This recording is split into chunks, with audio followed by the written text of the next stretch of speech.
Hello everyone, মই baby এপুনৰ আন এটি ব্লগলৈ স্বাগতম জনাইছো। কি দেখাইছো নিশ্চয় ধৰিব পাৰিছে। এয়া হৈছে নাৰিকলৰ তেল। সকলোৱে চিনি পায় নহয় জানো? গতিকে মই নাৰিকলৰ তেল এতিয়া প্ৰায় ৰাতি 10 মান বাজিলে মই প্ৰথমতে গাখীৰ আৰু তুলাৰে মুখখন ভালদৰে ক্লিন কৰি লৈছো। কি জানেনে? হঠাৎ পাহৰি গৈছো ভিডিঅ' কৰিবলৈ। মুখখন প্ৰথমতে গাখীৰেদি ভালদৰে ক্লিন কৰি লৈছো। এইবাৰ লৈছো মই নাৰিকলৰ তেল। ৰাতি শোৱাৰ আগত সদায় এনেদৰে মুখখন নাৰিকলৰ তেল লগাই শুই দিয়া হয়, কিয়নো নাৰিকলৰ তেল হেনো স্কিনৰ বাবে খুবেই ভাল, খুবেই স্কিনখন ভাল কৰি ৰাখে। মই নাৰিকলৰ তেল লগাইছো আৰু এয়া লগাইছো লিপ বাম। নিশ্চয় দেখিছে। আৰু ভালদৰে মাসাজ কৰি লৈছো, কিয়নো স্কিনখন অলপ টান হ'বলৈ বহুত ভাল কৰি মাসাজ কৰি লৈছো।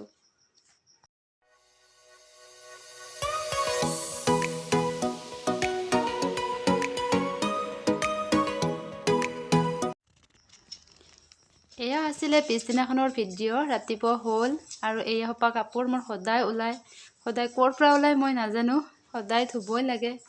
এতিয়া কাপোৰখিনি ধুবলৈও দিম, কিয়নো সোনকালে দিলে নিশ্চয় সোনকালে হয়। আপোনালোকে ভিডিঅ'টো শেষলৈকে চাই যাব।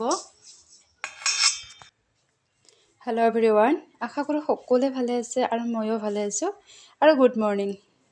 কি দেখাইছোঁ নিশ্চয় ধৰিব পাৰিছে। এয়া লৈছোঁ মই গাজৰ আৰু কেইটুকুৰামান বিট, কিয়নো মই একেবাৰে বহুতখিনি কৰি ফ্ৰিজত ৰাখিব বিচৰা নাই। জাষ্ট কৰিম আৰু খাম ৰাতিপুৱাই বিট আৰু গাজৰৰ জুচ।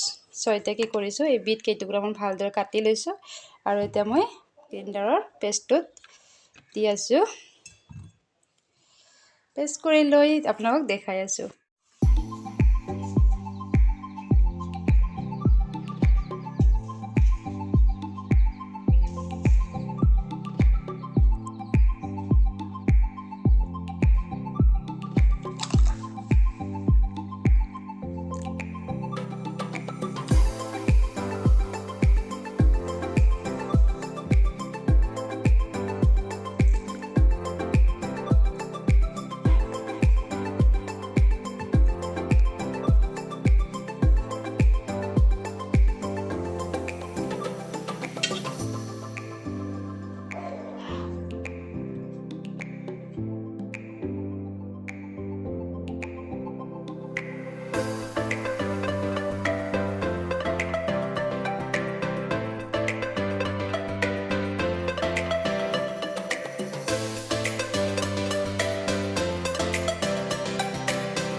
কিমান দিন জীয়াই থাকিম নাজানো, ইমান যে বেমাৰ আজাৰ হৈ আছে। গতিকে বিশেষকৈ গেছৰ প্ৰব্লেম গম পাওঁ। এইবিলাক বেমাৰ নিজৰ টেনশ্যন ষ্টেজৰ বাবে বহুত বেছি হয়। যিমান ভাবোঁ টেনশ্যন নলওঁ, তথাপিতো টেনশ্যন নিজে নিজে আহি থাকে। নিশ্চয় আপোনালোকক পিছত জনাম কি টেনশ্যন, কি পৰিস্থিতি। মই আপোনালোকক দেখাইছোঁ গাজৰ বিট, এইখিনি খাই বহুতখিনি ভাল পাইছোঁ। আপোনালোকেও খাবলৈ চেষ্টা কৰিব। আমি সদায় নিজে হেল্ডি হৈ থাকিবলৈ নিজে যত্ন কৰিবই লাগিব, কিয়নো নিজে যেতিয়া ভালে থাকিম, নিজক যেতিয়া আনন্দ দিব পাৰিম, তেতিয়া নিশ্চয় আনকো ভালে ৰাখিব পাৰিম বা আনকো সেই যত্নটো কৰিব পাৰিম, হয়নে নহয়? গতিকে আমি সদায় নিজক যত্ন কৰিবই লাগিব। গতিকে মই খাই বহুতখিনি ভাল পাইছোঁ। আপোনালোকৰ নিশ্চয় ট্ৰাই কৰি চাব।